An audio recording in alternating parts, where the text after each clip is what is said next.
James Patrick, the director of Big Picture Watch and the film Planet Lockdown. I'd like to introduce you today a very interesting woman named Jennifer Bielek. She's a feminist and investigative journalist who's dug deep into the transsexual issue. She's found out it has an intersection with transhumanism, and there's huge big billionaires pushing this issue and pushing it down our throats, frankly. Her work on the 11th Hour blog is some of the best work I've seen on this issue, and she gets to the bottom of the story and who's behind it. Let's hear what she has to say. An investigative journalist, and I write at the intersection of the gender industry, technology, and runaway corporatism. I got into writing about this industry because I was in activist circles. I've campaigned for women's rights since I'm in my 20s.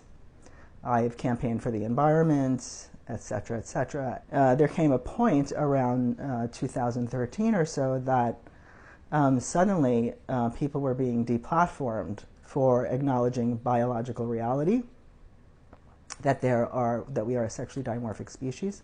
There are only male and female sexes. We are a sexually dimorphic species, just male and female, and there isn't anything in between.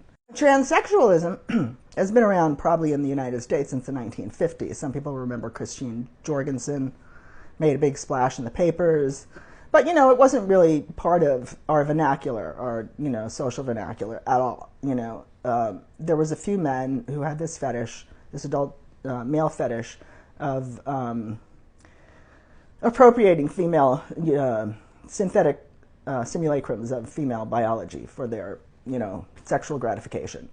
It used to be cross-dressing, transvestites, and then as soon as the medical industrial complex advanced to the point where they could make reasonably, good fake sexes,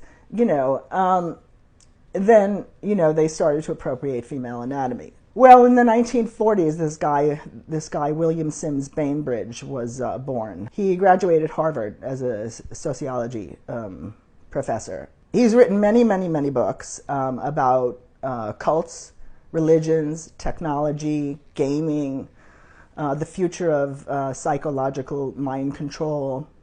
And he now works at the head of the National Science Foundation's Cyber Human program, which is the melding. It's basically overlooks the ethics involved in human cyber melding. And you can see this trajectory in the along late 1990s, early 2000s.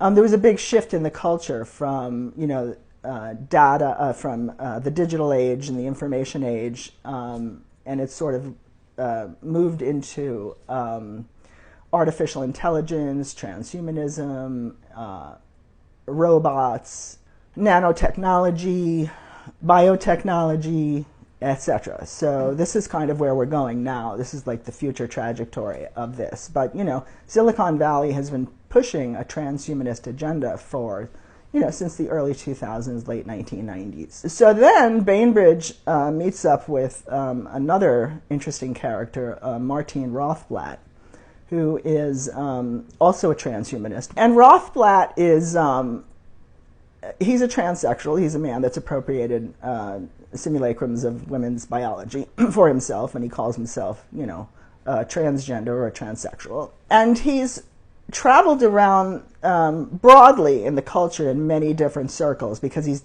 accomplished so many different things. He's very well renowned and very well appreciated for his accomplishments. So he's been in the tech sector, he's been in the medical sector, he's been in all over Hollywood. He's been on Oprah and he's been on a million different shows, with his robot wife, which he created. Rothblatt wrote a book, and it's really a blueprint of what's going on in the culture now. This is his ideology, working off of the work of Bainbridge. Whereas we're going to disintegrate the sexes, the boundary between the sexes. There'll be no youth and age. There'll be no, male and female. There'll be no, transhumanism is like boundarylessness. You're out there in cyberspace. Ultimately, while you're getting there, it's an upgrade in humanity, melding yourself with machines, transferring human reproduction to the tech sector.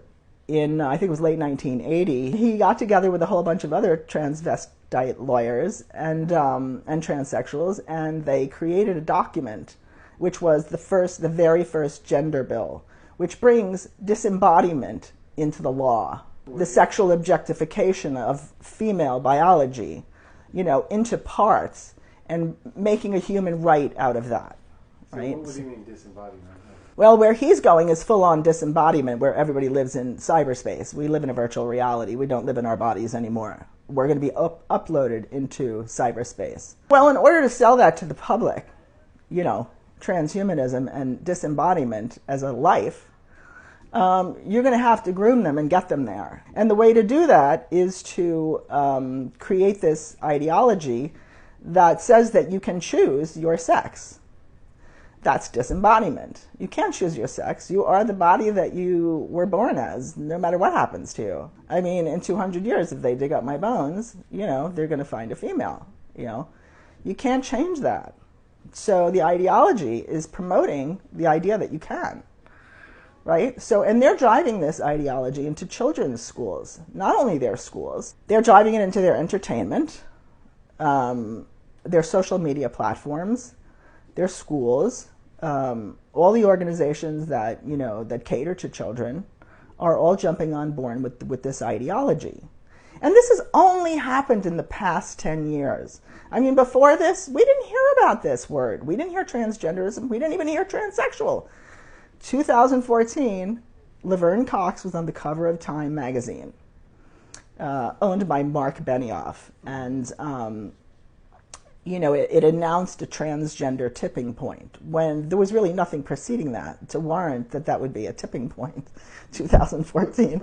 It was just like dropped fully formed into the culture. And then from then on, it was just like a chant over and over and over and over and over again. You heard transgender rights are human rights, trans rights are human rights. These huge NGOs, these very huge, powerful non-governmental organizations serving the LGB community worked hand in hand with international law firms like Hogan Lovells and Denton's and Reuters Next Law and Open Society Foundation lawyers to start to create legal guides for transgender children. So they start to build this edifice of transgender children to drive this narrative, that you can be born in the wrong body. And so we heard all these, initial stories about these poor children born in the wrong bodies, right? Which is now, a decade later has morphed into just express yourself, right? You can be male, you can be female, you can be non-binary, you can, have both your genitalias. And this is all about self-expression now. So it's really morphed in the course of 10 years into the right to augment yourself in whatever way you see fit. Bainbridge's technological religious cult meets Rothblatt's fetish. And they both take off together, and they're both now in the techno-medical field here, right? And they drive this religion, and it is a cult. They're driving it over media, and people are buying it. I mean, sane people that are intelligent people are going, yes, you can be born in the wrong body. This project has, is backed by big finance, big pharma, big tech, and all the corporations, international finance houses, international law firms. They're all driving the same narrative. And you have to ask yourself, why would this happen in the span of 10 years? When human rights movements don't act like that, they don't come up like that. They come up against these entities, corporate entities, to fight oppression, not to, to offer them, more profiteering. So all of these people at the top are all thinking about this same thing and thinking about it in the same way. Do you know what I mean? It's like Rothblatt and Bainbridge got together. They have this, ideology that they're forming. Rothblatt has actually written about it. He's written about the technological takeover of human reproduction. He's written about transgenderism being an on-ramp to transhumanism and how to drive that. He's given conferences all over on how to do that. So he's right there. He's